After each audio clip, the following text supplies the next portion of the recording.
thank you for those that have jumped onto this, the first of our monthly webinars with Caitlin, who some of you may, if you're listening at seminars, or have seen previous messaging going out, that Caitlin has been employed by O'Brien's in Australia. And I won't take too much of Caitlin's thunder because she'll introduce herself as well with her background. But yeah, so this is the first of our monthly webinars. We are going to try and have them on the same day of the week at the same time, so it becomes a regular thing moving forward. Just while I've got you here at the moment, we do have the next one locked in for the 7th of December. 7th of December. Thank you, Caitlin. And there'll be notifications going out about that very shortly as well. Now that's about enough from me, so I'll hand over to you, Caitlin, and away you go. Perfect. So thanks for the introduction, Ron. So my name's Caitlin. I'm the systems trainer for O'Brien Electrical and Plumbing in Australia, so your Aussie counterparts. Previous to being the systems trainer at O'Brien, I was a key account manager at Simpro for 2 years for O'Brien. So I was at Simpro for about 6 years all up in various roles, so very well versed in the land of Simpro. And Laser Pro as a result. So really excited to bring that knowledge and background to help members increase their system use and productivity where I can.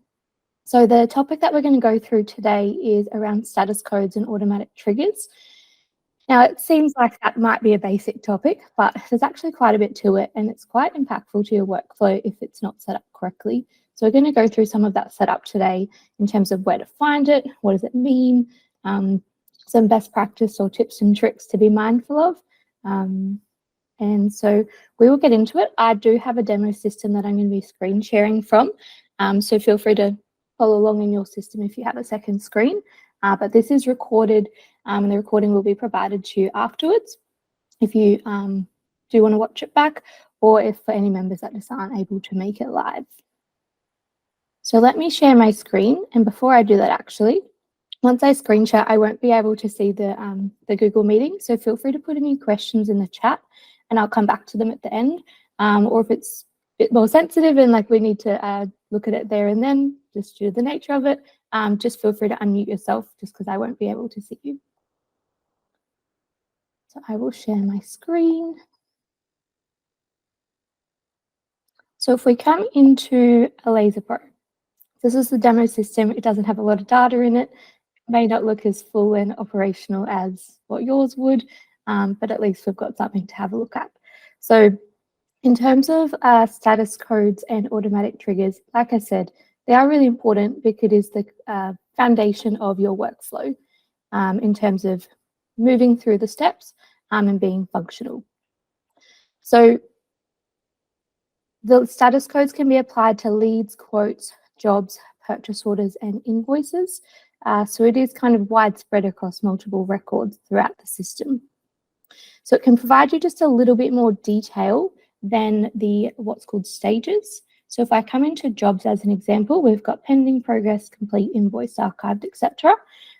So we've got the stages here, which is helpful, but maybe we want a bit more detail and we want to be able to break it down further than that. So within pending, what are the different statuses? And the statuses of the colors. And in progress, especially progress, just because we've started a job, where is it actually up to? So we can break it down further so that way without even having to click into a job, we can see based on either the color or the name, depending on what we've added to our modify table view, to see exactly where that job is up to. Ron, are you able to see the meeting join request?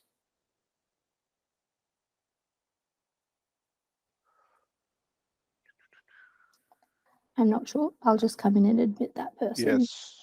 Oh, yeah, I think I'll be able to actually. If you are able to see them, if you could just accept them, just so I don't have to keep going back and interrupting. So we've got the coloured status, and you can choose to include the name as well if you're not as familiar with what the colours mean, especially if maybe you have a new staff member and they're not as familiar with all the colours for the status codes as yet.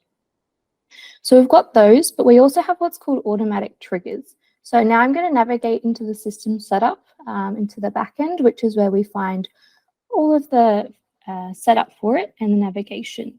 So if I come into system setup in the top right-hand corner, and then if I come into status codes on the left-hand side, we've got two options here. We've got status codes and we've got automatic triggers. So if I click on status codes, it comes in and it's broken out all the status codes into the leads, quotes, and jobs. And if I scroll further down, we've got the invoices and purchase order status codes as well. Now, if I scroll back up a little bit, in terms of the status codes, I do recommend, or best practice, to put the record that it is relevant to at the beginning of it. So quote, and then the relevant naming convention, job, and the relevant naming convention. Just so that way, as you're navigating through and trying to assign them to those records, you know what it applies to, and maybe we're not crossing over there. In terms of the naming convention, you can name the status codes whatever you would like. So we can click into it, and it is a text box. So I do recommend thinking about some names that are going to be applicable to your business that you're going to resonate with. There's not much point having something generic if you're not familiar with what it means.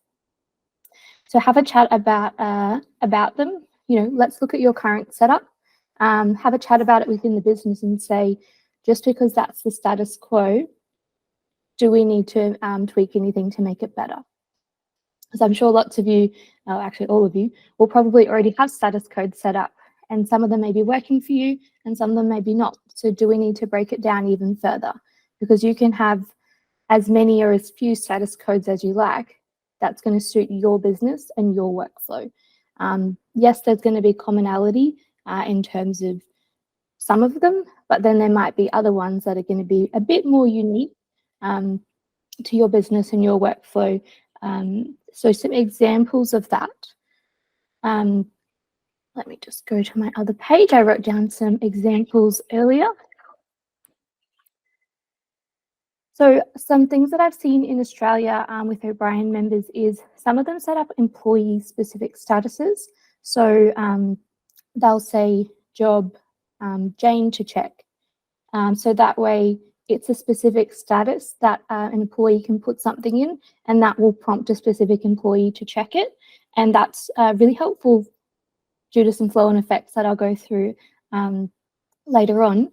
But that can be really helpful, or some deposit issued or deposit paid, just so we can break down our workflow and see exactly where we're up to in terms of if we require a deposit before we proceed with a job. If that's just part of your workflow, that's great. Let's build that in as a status so we can see, okay, we've stepped through each part of our process. So maybe something that might be helpful is if we don't have the statuses set up like that at the moment, write out your process from A to Z if you don't have that already documented, and then use that as a basis to write your statuses or create your statuses. That's my recommendation. Some other ones, if there's a job that's delayed because of weather or any other reasons, customers just put it on hold. Job awaiting invoice from whether it's a subcontractor or a supplier, a pre-invoice check, some customer-specific statuses. So as an example, if you do work for a large customer and it's a really regular work, maybe you want a status that's specific to them. So that way, when you're using it, it can then trigger off other things to happen, which I'll go through and it'll make more sense in a minute. Quote approved by a customer portal. If you are using the customer portal, that can be helpful to have a specific status for that to prompt a trigger to let you know that it has been approved, or if you're using the online quote acceptance. So there's some other flow-on effects or areas that probably need to be taken into consideration for those ones specifically. But there's lots of things to consider when we're looking at our status codes. If we're looking at a more project space, so if we're doing service and maintenance, some of the ones that I've mentioned can be helpful, or some of the ones that are on the screen now. But if we're talking about projects, maybe we want to break it down into the different stages. So whether it's job first fix complete, job second fix complete, or job variation required, to prompt, say, a project manager to then go in and create the variation.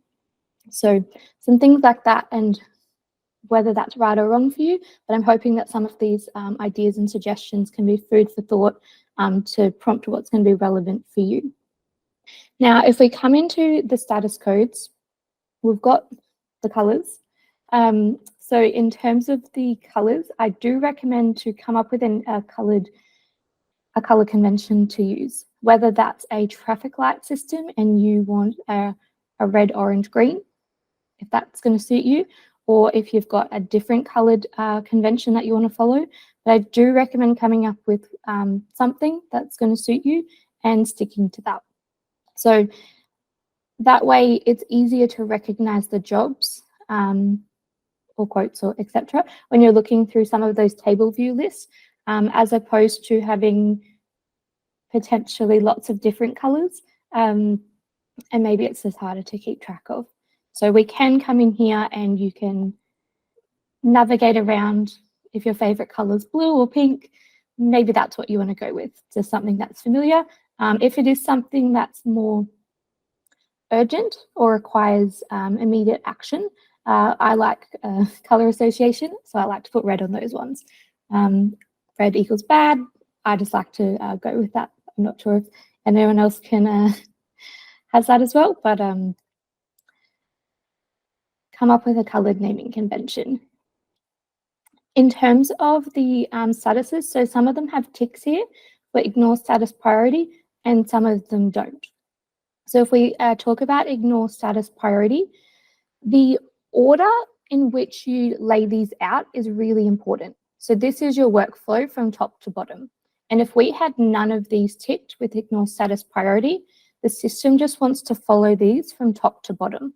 So if we had due date reached or quote scheduled above to be scheduled, then that's going to cause some issues because it's not going to do some auto updates in automatic triggers that we'll look at in a second.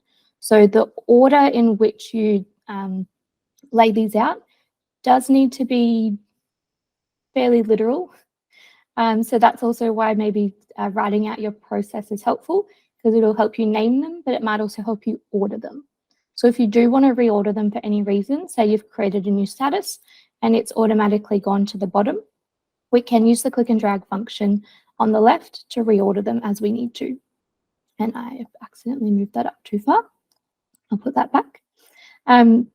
So the order is very, very important. But then if for some reason we need it to skip back up at a certain point, and I'll use a job example. So you've raised a job, you've scheduled the job, they've completed the job, and then the technician says, we need to go back again for some reason, rather than putting it into, say, job completed, because then it's just going to keep going down the workflow. If we need to reschedule someone to go back to do a fix, we need it to maybe go back to job schedule required, or whatever we've named that status. So in that case, I would put ignore status priority on for the job, one of these ones. So job, new job, or job employee scheduled. So that way, if they've gotten down to kind of this point, some of the mobile ones, rather than it just going into the next one, ready to invoice, if we need to force it back up the list, then we do need to tick ignore status priority. So that way it doesn't just keep looking down the list. It says, okay, I'll go back up because I'm going to ignore everything else. So that is really important. I wouldn't tick ignore status priority for all of them, and I wouldn't tick ignore status priority for none of them. I would be very mindful and selective of which ones you are ticking. So that way the system isn't just pushing anything anywhere. It is selective of certain scenarios that are actually relevant to go back up. Because I can't see the screen, does anyone have any questions about that so far? Around the ignore status priority specifically?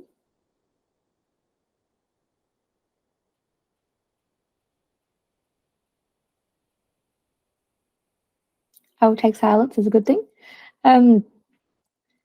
So we've got that for leads, quotes, and jobs. We do also have the same for invoices and purchase orders.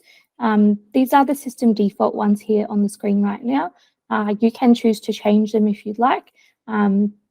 I've seen some people have an invoice part payment, especially if they have just larger accounts that maybe don't pay in full. Rather than keeping it overdue, we can recognize that there's a part payment easily. But the ignore status priority is maybe not as relevant for invoices and purchase orders, but it is there if we do need it.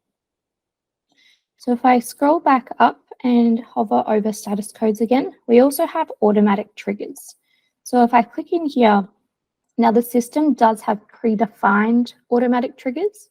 So all of the left-hand column, we can't change those. They're just predefined by SimPro and LaserPro. But what we can change is the right-hand column. So we can map a colored status code to an automatic trigger. So if I come down to the quote ones, they're probably a better example. So a quote has been created. So what status should I automatically put it in? So quote to be scheduled. That's probably a good example. So what do we need to do, or what does the system need to do based on this action being created or done? So the more automatic triggers we can utilize, the better. And some really good mapping set up here. So we may not use all of them. A work order has been dispatched. If you're not using the work order function within LaserPro, well, that's just not relevant. So don't be concerned if you don't use all of them, but I would try and use as many as possible. So for the quote ones, we just have a status to map. So we can select it in the drop down here. If I scroll down a little bit further to jobs, we have two columns on the right. We've got the status, but we also have a project stage to choose from. So if a job has been created, it's going to go into new job, but we're also mapping it to the stage pending. So that way it's not just updating the status, it can potentially push it through the stages based on certain actions being performed. So we've got the list here. And there's not a lot that are used. I would say the main ones that I've seen that are in use is job has been created, technician and contractor have been scheduled to a job. I've seen due date has been reached on a job. So if we are applying a due date within the job itself, if it gets to that date, I have seen members use a job overdue status. The reason for that is then they can prompt further notifications to say, we've now reached that due date, we need to urgently follow this up. So that one can be quite helpful. If you do use the maintenance planner, which is an add-on, that may be relevant, but it depends if you're using that specific feature or not. I keep scrolling down. There's quite a few in the middle here which can be helpful, but they're not as commonly used. A job has been completely invoiced. That's obviously very important. And a job has been completely paid off. So there are lots of other ones. I would have a read through and see whether they're going to be relevant for you. Response times, again, that requires you to use that feature to utilize that trigger. But based on us using the status and the stage against the automatic trigger, it's going to automatically update for you and push it through the different statuses and stages when you're looking at your, say, jobs, pending jobs table. So we've got the automatic triggers here that are job related, but we also have what's called mobile statuses and mobile triggers, which are specific to the mobile app and the technicians in the field. So if I scroll back up to the top, and if I come into the mobile tab on the top row, And then if I come into the statuses subtab within mobile specifically, we do also have mobile statuses here, and we have to then map the job statuses to the mobile statuses. And the reason for that is when the technician selects the left-hand name within the mobile app to prompt whether it's end of day, complete, etc., it will then link to a job status code and a job stage and prompt that to update. So this is probably one of the more important mappings, because if we don't have this correct, potentially we're not getting the right information back from the field in terms of it's not going into the right area to then prompt us to do our action. So if it's end of day, well, it's probably not the greatest example. If it's awaiting customer and they've put in a note surrounding why we're awaiting customer, but we don't have this mapped and it just stays as job in progress or on a different status, that's maybe not as, it's not going to make us aware of what we need to follow up. Potentially we're dropping the ball and we're not getting on top of something as quick as we could. So if we want to follow things up quickly, we can have more than this if we want to. We can create additional ones. So the system does come with a few default type ones, but you can create additional as you need to that may be relevant to you.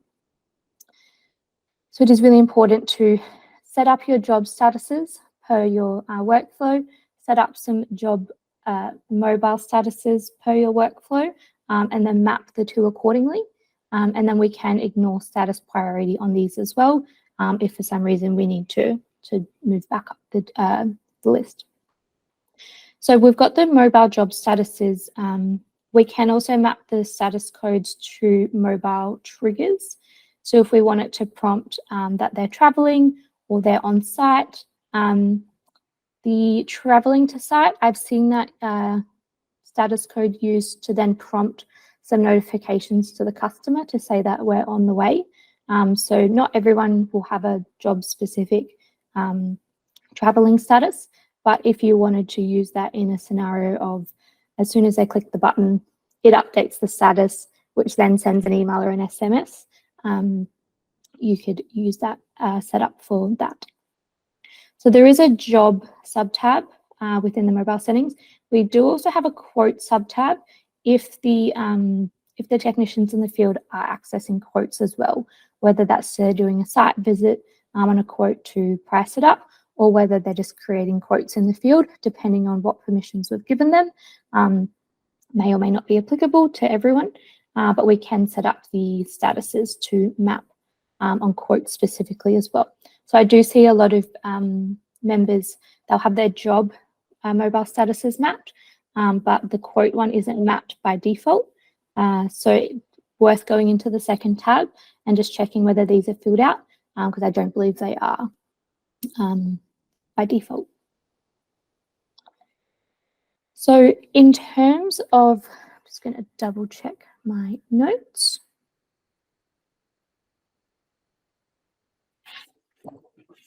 Oops, that was very loud.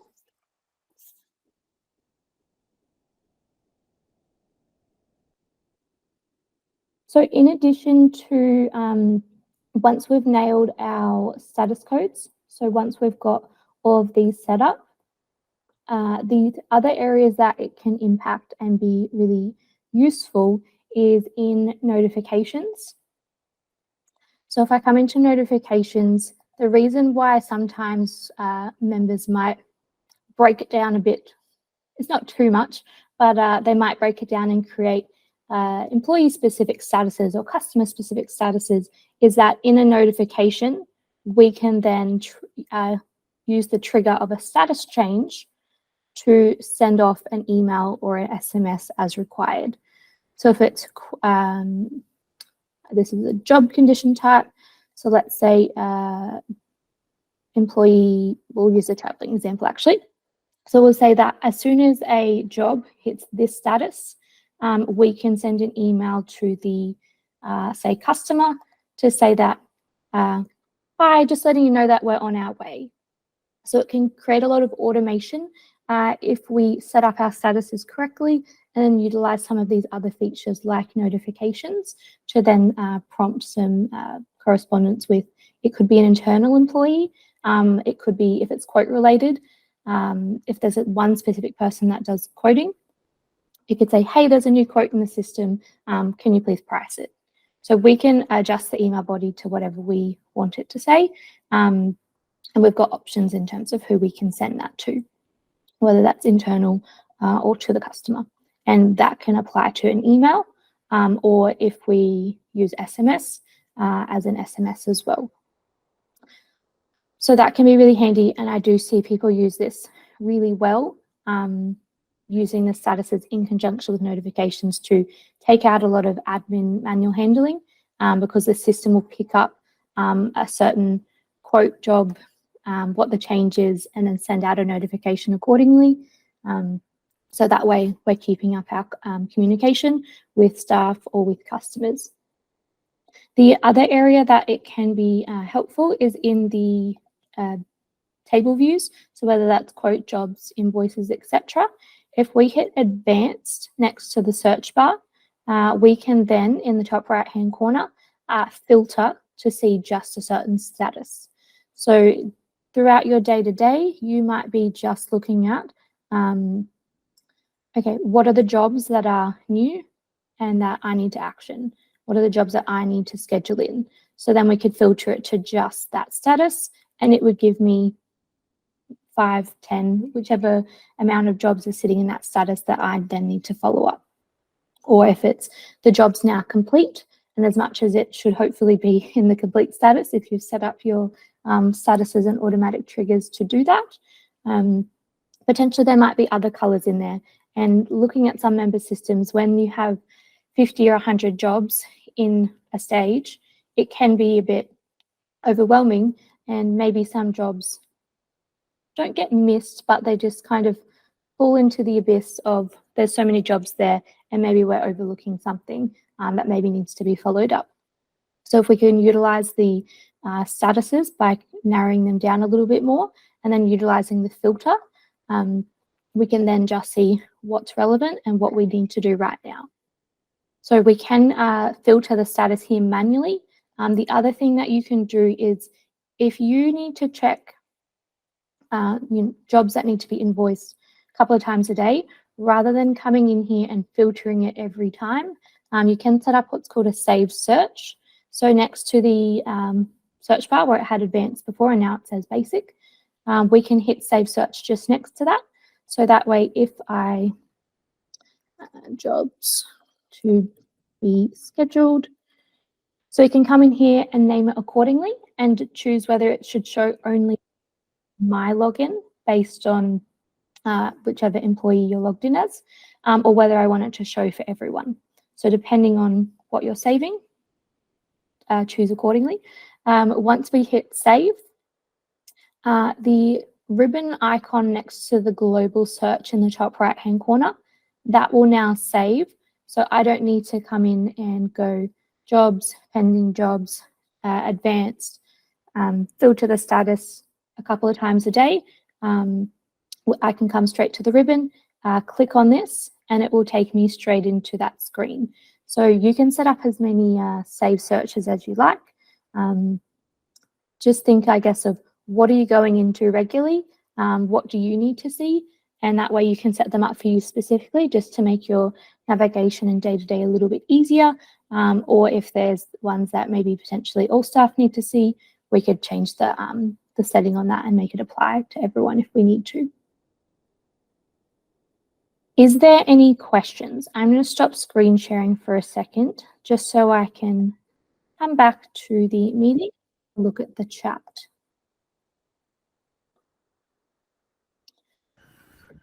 There are no chats. Yes, Sandy. Okay. Can you just remind us the ignore status priority tick? Mm-hmm. So we often have a situation where the guys on site will tick job completed and the system will process it accordingly. But actually, it's just the particular part of the job that's completed. And later on, we'll have to do the fit off or subsequent steps. So when we want to take it back up, which is the part that we need to tick? Is it the mobile completed status, or is it the one that we're taking it back to? The one that you're taking it back to. Thank you. I'll share my screen again. You just prompted a another thought with your question. So we've got the status codes, we've got the automatic triggers. If for some reason we do need to push it back up, potentially manually, or we need to just change this status manually because maybe an automatic trigger doesn't exist for that specific action that we need to do. So if I come into the settings tab of a job, we've got the status here. So if you had some more of those maybe internal status codes of Jane to check or something to that effect, potentially the status code or the automatic trigger, sorry, may not pick that up depending on the mapping and what the scenario is of Jane then needing to check it.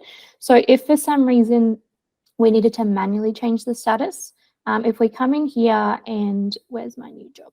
There it is. If Jane to check is below the current status that is selected, so if I'm actually selecting, we'll just go for this one. If it's below it, it will let me save it, and that's fine. But if I tried to go back up, so if Jane to check in this example was above the current status that it's sitting in, it's not going to let me change it. It's going to keep it in the current one because this is where it comes back to that order of the status codes, because that's how it looks at the priority. So because I'm trying to move it back up the list and ignore status priority isn't enabled, it's not going to let me. I'll hit save and I think I've done it. But when I come back in here, it's still in the original status and color. So if you do need to move it back for some reason and ignore status priority isn't enabled on that status, you can override it manually. And my workaround for that is to untick auto adjust, put it into the status that I need to, hit save, and then retick auto adjust and hit save again. It's slightly long-winded, but it gets me to the end result. The only thing that I will say is be mindful, because if you don't retick auto adjust in that example, then next time an automatic trigger becomes available, it's not going to be able to update it. It's going to stay in whatever status we've just moved it to because auto adjust isn't ticked. So some potential room for human error there if we don't retick it. So just something to be really careful about and maybe build into your processes if that's something or a scenario that you think you're going to come across.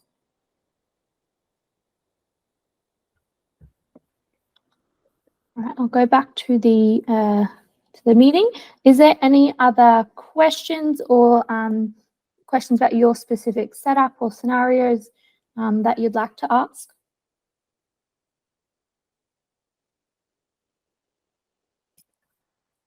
Go for it, Sandy. Okay, thanks, Caitlin.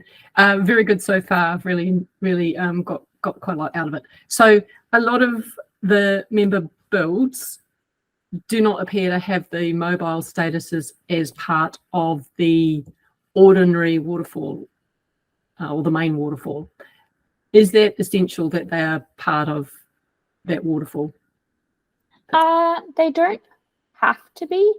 I've seen some members have certain mobile ones be part of the main waterfall. And the reason for that is they can one-to-one ratio the main waterfall with the mobile ones. So if it's mobile completed, then maybe they have another one called completed. And so they can kind of almost ratio them out to make sure that they're mapped exactly. If it's mobile on site, do we want to know once a technician's gone on site by looking at the job status? In a service or maintenance scenario, maybe. In a project scenario, probably not. Otherwise, it's just going to keep doing the same thing in a constant loop. So in some scenarios, yes, I think it's going to come down to the type of work that you do and what's going to be relevant for your team, whether you want to see each individual mobile status as a job status throughout the day, or whether job in progress is enough for you to know that they're on site and that they're working on it.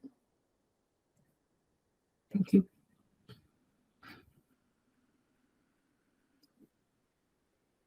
Everybody's shy. I know this is the first webinar, but make use of the time if you do have questions.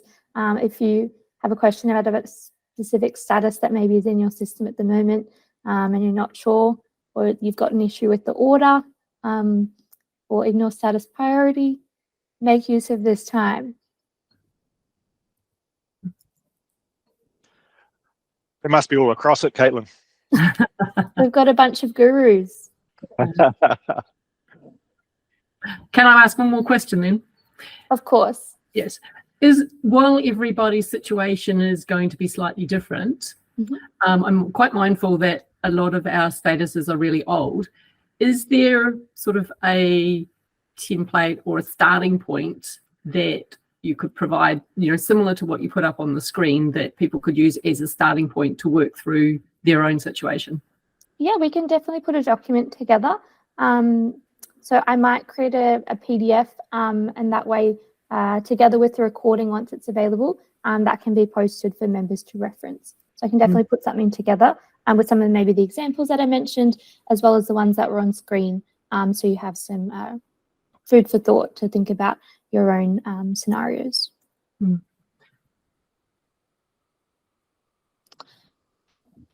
Hannah has a question. I need to go check everything and update before I have questions. Okay. That's good to hear that you've got some action items out of today and you found it useful. If you do have any questions after the fact, if you think of something once you've gone and looked at your system, please reach out to your BPM. They have my contact details, so if there are any other things that need to be clarified, they can always reach out to me.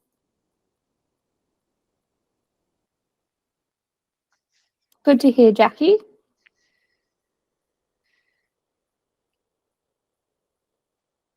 Yes, I'm actually in the process at the moment of going through the O'Brien Australia members systems and doing a bit of an audit on them, especially some of these older members that have been using LaserPro for 8 to 10 years. Some of their systems are not very tidy and maybe haven't been updated in a very long time. So if you have been using LaserPro for 5 years, 10 years, however long, I do think it's a timely reminder to get on top of some of that system maintenance, because it will make a world of difference. So if you haven't looked at your status codes in, let's say, 12 to 24 months or longer, potentially some very longer, timely reminder to, if you have time over, Christmas, New Year, if you have some downtime, you may not, you may be celebrating and on holiday, take an hour and have a look through your status codes and automatic triggers and the mobile status codes and automatic triggers and see if we can make any improvement, because potentially it will improve your day-to-day workflow and maybe free up some time, because the system will do some of that legwork and move things through for you, as opposed to some human intervention. And Cheryl, look, we're not implying that you're an older member, okay? So hope you're laughing. Not calling out anyone in particular, just using Australia as the. I'm actually laughing at Australia, not the Kiwis. So we're all good. Good answer, Caitlin. All right. Well, if you have any final questions, please feel free to put them in the chat or unmute yourself. But